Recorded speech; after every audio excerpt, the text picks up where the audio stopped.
Welcome to the Dup Dive, the show where we dig into your sources, could be articles, research, notes, you name it, and pull out the most important bits of knowledge and insight for you. Think of it as your shortcut to getting up to speed, maybe with a few surprising facts thrown in. And today, yeah, the sources are, well, they're different. Definitely different. You've given us the plot of Freida McFadden's novel, The Inmate. Right. So instead of, academic papers, we're treating this fictional story, this thriller, as a kind of factual case study. Exactly. We're using it to really explore human perception, motivation, deception, Yeah.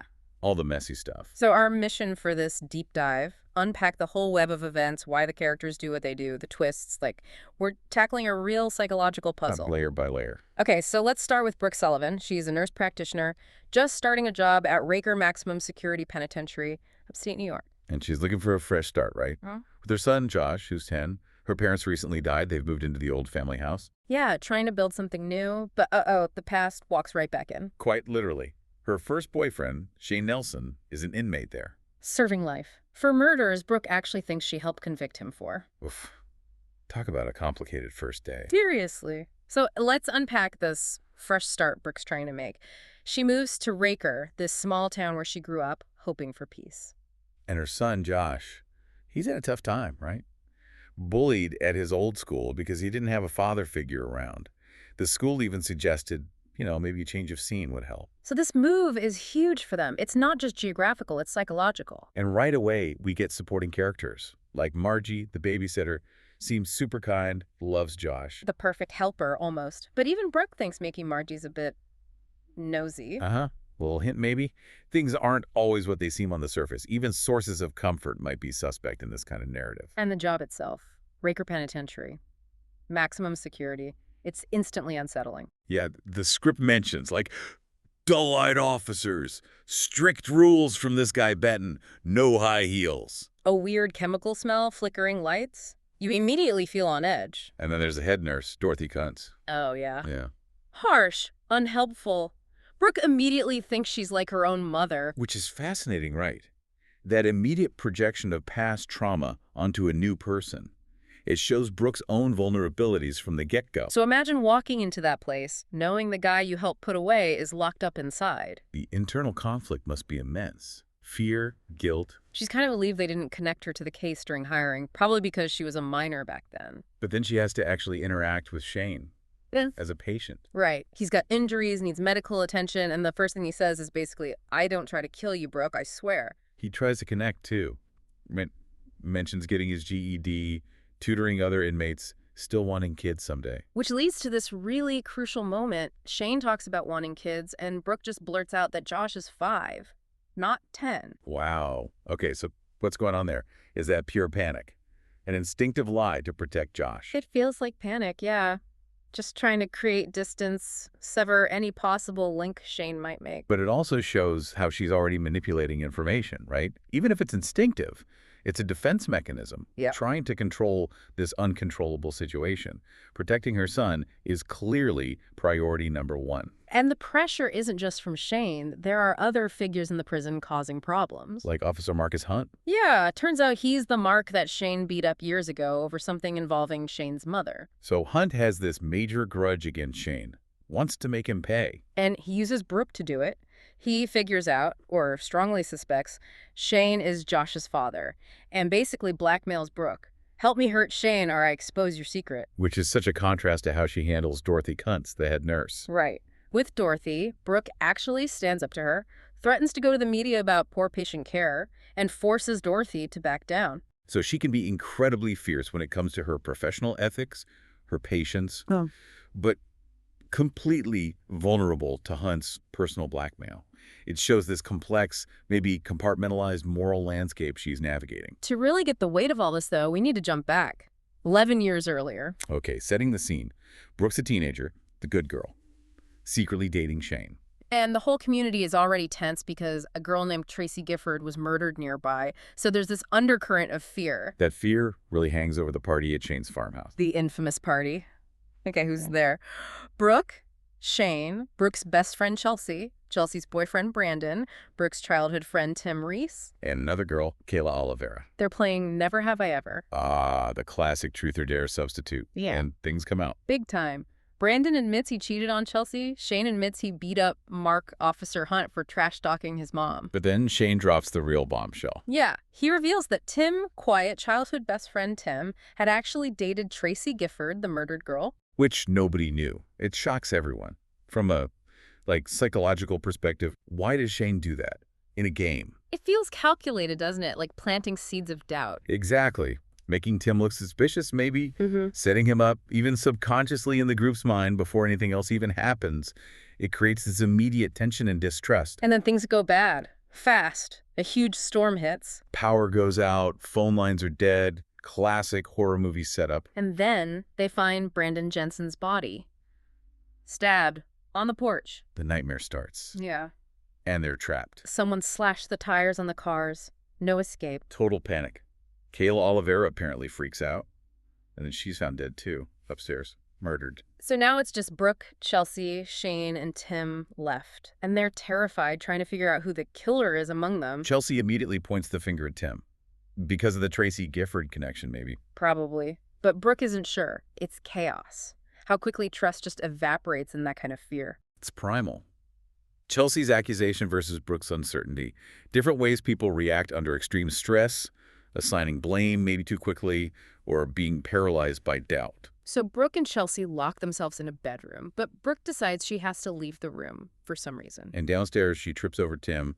He's unconscious, bleeding, stabbed. Then someone attacks her, strangles her with her own necklace, that snowflake necklace. And in that moment, she thinks it's Shane. She recognizes his build, his sandalwood aftershave. That scent becomes crucial. She fights back, elbows him, manages to break free and run out into the storm. He gets picked up by a passing truck driver.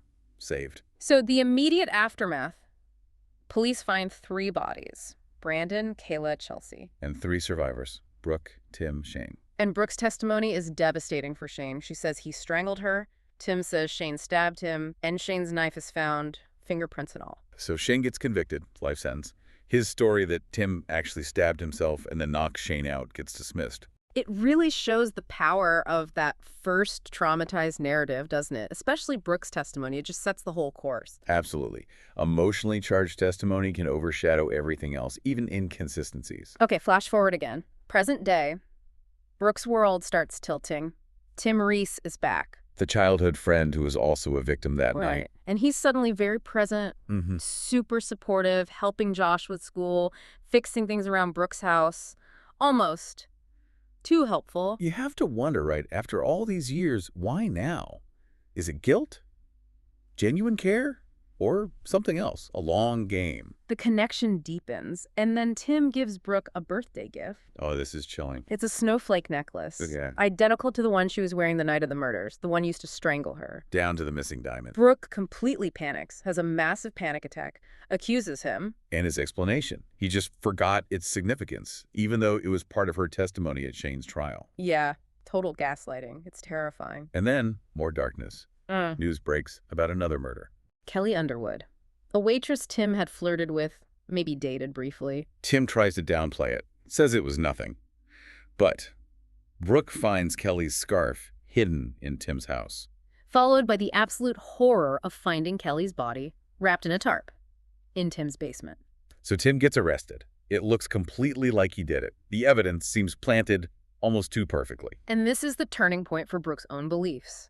With Tim arrested, she starts seriously doubting Shane's guilt from all those years ago. She replays the farmhouse night in her head.